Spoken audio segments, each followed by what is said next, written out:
Shalom, first and foremost, all praise and glory is unto Yahweh, Ba'ashem, Yahushua, Ba'ashem, Rakakwadash. They belong to our apostles, the bishops, the elders of the great millstone who teach God and rule well. In greetings, salutations, and blessings, much love unto you, hopeful elect. Shalom unto you, your brother Shaquat, out of the Las Vegas church. And, forgive me, I've been a little under the weather, so I figured I might as well do a little quick health video. It's been a little while since I've done one. I hadn't really been sick. And too incapacitating, situation to where I'm just shut down and all of that. So I want to just kind of get into some of the things that have been helping and that I know to work, right? We'll start here in Sirach 30. It says, better is the poor being sound and strong in constitution than a rich man that is afflicted in his body. Okay? Health and good estate of body are above all gold, and a strong body above infinite wealth. And you got to know that the elite understand that they're the part of the pestilence thing is that the people will be too weak to fight back. Okay? Whether from lack of foods, lack of medicine, whatever the case may be, those are the things that they're looking forward to weakening the people of the world. Okay, and when they weaken you like that, they're able to put you in a binding compromised situation. Okay, and now you have to get back, even if you're poor, to get your health together is where the real wealth is at, right? Because if you're a healthy and able body, you can figure out how to get the things that you need, whether it be food or money or whatever the case may be, right? There is no riches above the sound body, and no joy above the joy of the heart. So if your mind is good, not heartbroken or continually stressed out, right? It says death is better than a bitter life or a continual sickness. All right. And in some cases, that's going to be the situation for some people here on the earth. That you got to get a better understanding of what happens after you die. People say you go to hell and it's a scary place to go.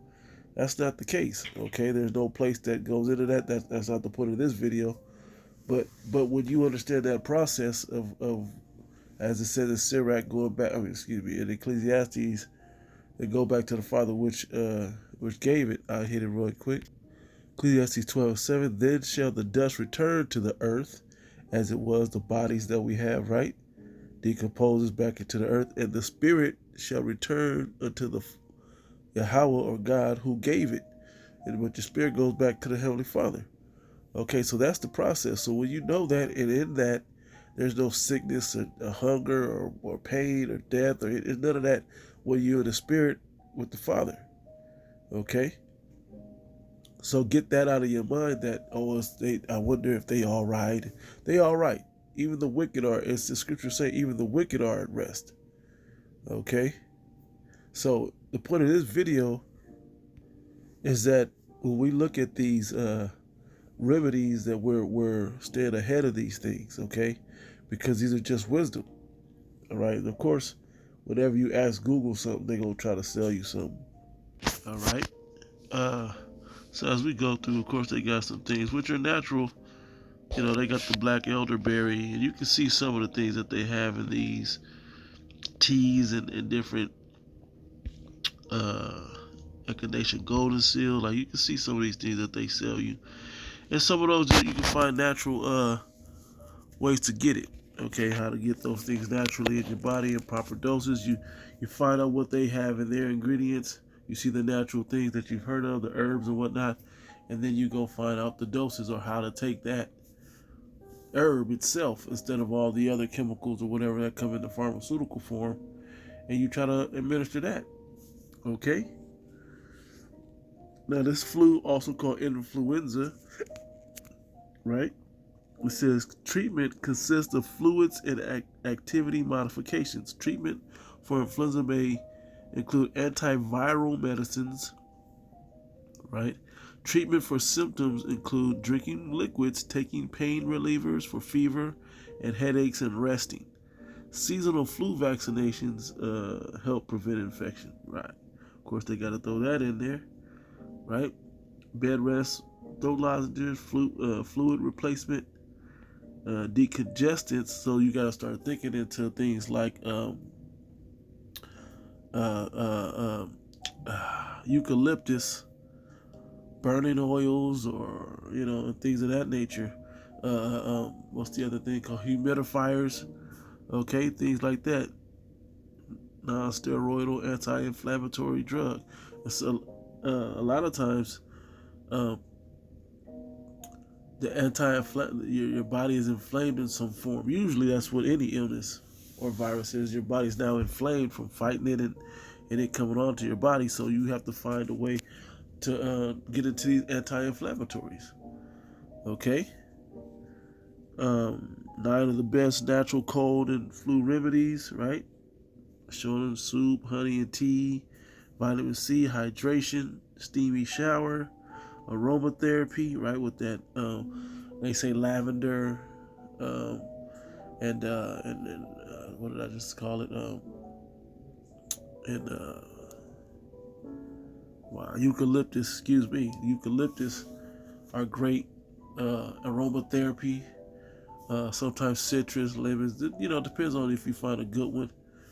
All right, but also the other part of drinking the fluids, of drinking as much water as possible, flushing your system. Sometimes my grandmother would make me homemade lemonade when I was a younger kid getting sick. Homemade ice cold lemonade, and I remember one day I had a headache. I had the flu, and I was fever, and I was sweating crazy. She's like, "You gotta sweat that out." So she wrapped me up and made me just stand under the cover. And then she had me drink this ice cold lemonade. A whole lot of lemon. It was real tart. It was delicious, sweet too, but it was delicious. And that kind of dropped it dropped my temperature down to where it was manageable. Because when your body temperature is up, it comes with a whole lot of other pain. And when we watch these apocalyptic type movies, whether it's zombies or whatever else the case may be, a lot of them have a fever, and that's usually what turns on the zombie effect. And I'm just using the movies as a reference to show you if being inflamed is not what you want to be. Matter of fact, real quick, having inflammation is in the curses. Real quick, then I'll come back to this. Deuteronomy 28 verse 22: The Lord shall smite thee with a consumption and with a fever and an inflammation, right? Fever and inflammation, and with an extreme burning, and with the sword, and with blasting, and with mildew, and they shall pursue thee until thou perish. Okay? So these are some of the symptoms of the things that we deal with. Okay? All right, just being Israelites, we naturally have a bad diet that brings these things on. We naturally live in a society that we can afford the high quality foods. We've lived in a society of gluttony where overeating is where it's at, having a heavy meat diet, having a heavy carb diet, having a heavy sugar diet, a heavy salt diet. These things aren't beneficial to us, okay? Because we're so caught up on flavor, and that's that slave mentality of making the worst foods taste better. And now we've made a culture out of those terrible foods. I just watched a video a brother posted, a short clip of some jakes, man, fighting over the crab legs, man. I mean, they put out probably 30 crab legs, and it was gone in less than 10 seconds. Like, everybody was fighting over with their tongs and their forks and shit. Just crazy, man. Fighting over the things that's killing you, the abominable meats that the Heavenly Father doesn't approve of. Okay? Showing you how gone our people are. Man, let me see if I can grab that video. Bear with me. All right, this is Deuteronomy, the 14th chapter, and I have the video on the left, right? I'll start at the 3rd verse. It says, "Thou shalt not eat any abominable thing." Okay, then it goes into, it says, "These are the beasts which ye shall eat: the ox, the sheep, the goat." It goes down into it, right? You come all the way down. You shall eat. Nevertheless, not eat, right? of the animals on the planet. Swine, of course. We know our people are heavy in swine. Verse 9, though, when I play this video, you'll see it. Because these are the things, subtle diet changes and health habits that we should be practicing as a people. We don't. We eat a heavy chemical diet. Is it's expensive and it's difficult to find good food, especially on short notice. For a reasonable price. The society set up that way. We can't all eat out of Whole Foods every day. We all can't grow our own garden every day and have our own farm and homestead and so on and so forth. Not everybody's set up to do that. Okay, in this society. All right. For those of you that can, hey, more power to you. Great. But for us that can't, we got to do what we got to do. Now it says here, verse 9, these ye shall eat that are in the waters, all that have fins and scales ye shall eat. And whatsoever have not fins and scales, ye may not eat. It is unclean unto you. And all you need to do is miss one of those. And you say, well, that's like scales on crab or whatever. It's supposed to be a certain fish with the filtration system of the fins, man. System of the fins. Okay? Just to keep it simple. All right? It goes into other animals, so on and so forth. But watch this video.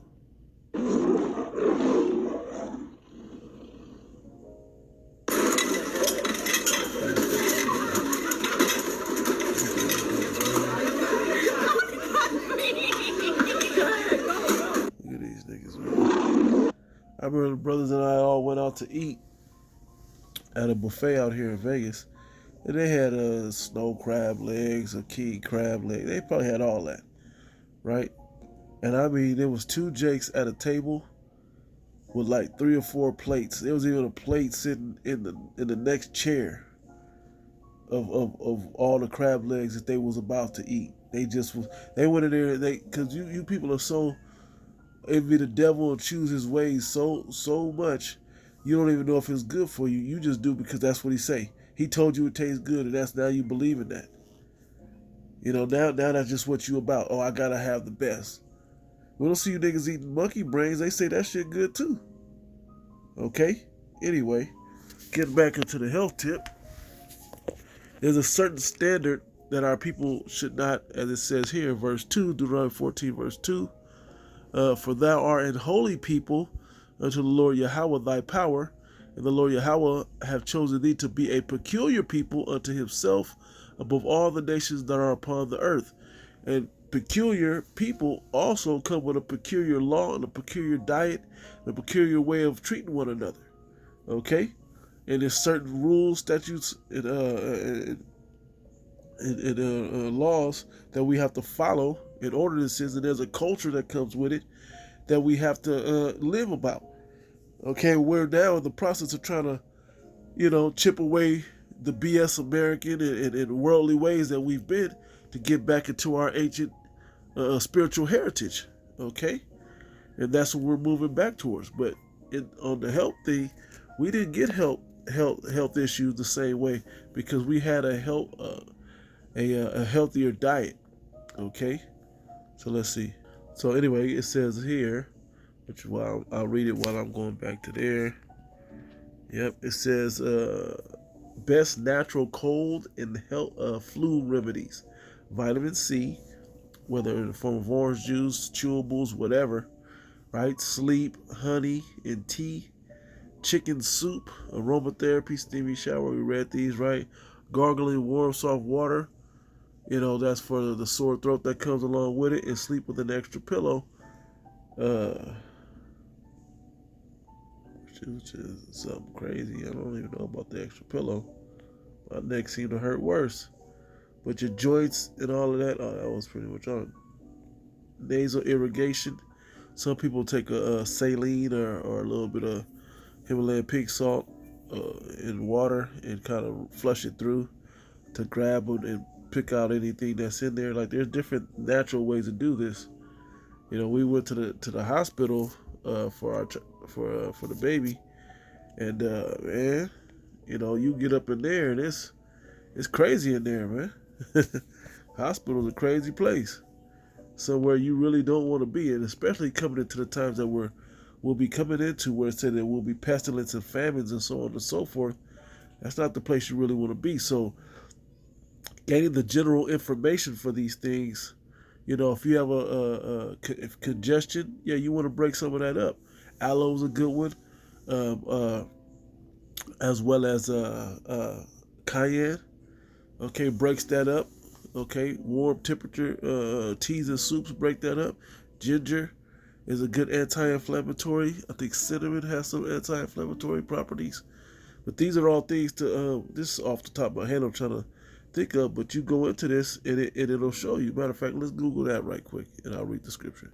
I always got something for you to get to purchase. All right, turmeric, ginger, look, green tea, turmeric powder, curcumin. Okay, there's 20 more. Frankincense, garlic, bell pepper, nuts. Look like walnuts. They got the picture. It says berries. Those look like cranberries. I'm not sure. Oily fish, green leafy vegetables. Yeah, had a salad, man. And plan on having some soup later. All right. Bone broth to keep the fluids and stuff going, right? Rosemary, spirulina, great herb, red tomatoes, omega-3, vitamin D, bromelain. I heard bromelain is fire. I heard have been shown to stop blood platelets from sticking together or build up along the walls of blood vessels. Yeah, capsaicin and capsaicin is like peppers and cayenne and things like that, right? Cinnamon, yep, flaxseed. Okay, so these are all things to start building wisdom upon, right? I'll leave it right there. All right. Which the scriptures say in Wisdom of Solomon, the 6th chapter, wisdom is glorious, verse 12, wisdom is glorious and never fadeth away. These things will always ring true with wisdom, right? She is easily seen of them that love her and found of such as seek her. Also take colloidal silver. One of the elders, the elder bishops, gave Jake the what they call the silver bullet, right? Where you take colloidal silver, you take some cayenne, you take lemon juice, I think, and a shot of whiskey or whatever, tequila, whatever alcohol with it, and you really down that before the symptoms. When you start feeling the symptoms, coming upon you, you take that, and it should kind of knock it down, or if not knock it out, right? It should get you, put the illness instead of an attack mode, kind of a defensive mode where you kind of try to fight it with a fighting chance without going deep into weeks or whatever into it, right? It says she prevented them that desire her and making herself first known unto them. Yeah, when you use wisdom, you'll see you learn how to apply wisdom. Okay, like you'll start learning when to apply this wisdom. Now, 14, whoso seeketh her early shall have no great travail, right? So your mind should be coming on to these health things and lifestyle. These things, if at all possible, should be in the foods you eat, whether daily, weekly, monthly, but as more often the better. If you can start cooking with these types of foods and having these types of things that you put in your body within you, rather than the processed stuff. Okay, and now don't get me wrong, the convenience of the processed stuff is, it's shaves and saves a lot of time, man. But if you're able to somehow meal prep, or like I noticed the apostles and a lot of brothers are doing intermittent fasting, where you kind of fast, which is another way. Fasting, when you go into the health of fasting, it actually allows your body to repair itself. Okay, when it hits firing right. When it hits, what's that word? I'm gonna look it up. I found it. So I went Google fasting levels. Different stages of fasting explained. It says 1 to 2 hours is stable blood sugar. It stabilizes your blood sugar. 3 to 4 hours is ketosis, and what ketosis does is it stops taking the sugar to make it into energy, not just sugar, but the whatever the carbs or whatever break down into sugar, fats or whatever else. It stops taking it from the food that's in your stomach and start taking it from your body. Autophagy is when you start hitting a level of the cells beginning to repair themselves. Okay, and long fasting state is immune function. Like your body gets that practice of fighting off certain radicals in your body in different pathogens or whatever, right? It fights those things off and it becomes more active and more strong. Okay, so fasting is a good thing, and this is longer, 18 hours to 48 hours. But if you could do that every once in a while, but you practice intermittent fasting where you're going 12 to 18 hours, between meals, including the time that you rest, it could be beneficial. Now, as they would say, consult your health professionals and your physicians and doctors and all of that. But in the spirit, you should know kind of how to do this, right? And so it says again in Wisdom of Solomon, the 6th chapter, whoso seeketh her early shall have no great travail, for he shall find her sitting at his doors, ready for this information to be applied to this. This is how we look at wisdom. Okay, so this is the practice of us gaining all of this wisdom, and we have to be keen to apply it, all right? And we apply it in faith, right? Because at the end of the day, Yahweh Shemi Shai is who the healing actually comes from. Okay, this is Sirach. I was looking for it. They gave me something else, but Sirach, excuse me. Sirach 38, straight to the point, verse 2. For of the Most High cometh healing, and he shall receive honor of the king. Okay, for of the Most High cometh healing. Okay, and he has given us every herb in the field for meat. Okay, so you got to look at what these things do, and what are the natural remedies. And the clues are to do that, just to follow, to find out. Okay, elderberry. I see that in a lot of health things. Let me look up elderberry. Let me look up these things. Let me look up autophagy. And this is the wisdom, how we spend in our leisure, man, gaining this wisdom. Okay, so Lord willing, this was edifying. So prayer is always at the top of it. Okay, and we saw in verse 4 here, kind of what I said. The Lord hath created medicines out of the earth, and he that is wise will not abhor them. And a lot of it's going to be bitter, because we don't eat a bitter diet here in the States. Okay, we don't really have a bitter diet. So add those bitter foods to your diet, to the way you give your body nutrients, is going to be beneficial. So like I said, Lord willing, this was edifying. Continue to do the research. Continue to look these things up. We know pestilence is coming. We know famine is coming. And so we're already getting our minds moving toward the wisdom of how to live in those times. All right, so Lord willing, this is edifying. Giving all praise and glory to the Yahweh, Bashim Yashai, Bashim Rakakodash. Double honor to our apostles, the bishops, the elders of the great millstone, and greetings, salutations, blessings, much love to the next one. Shalom.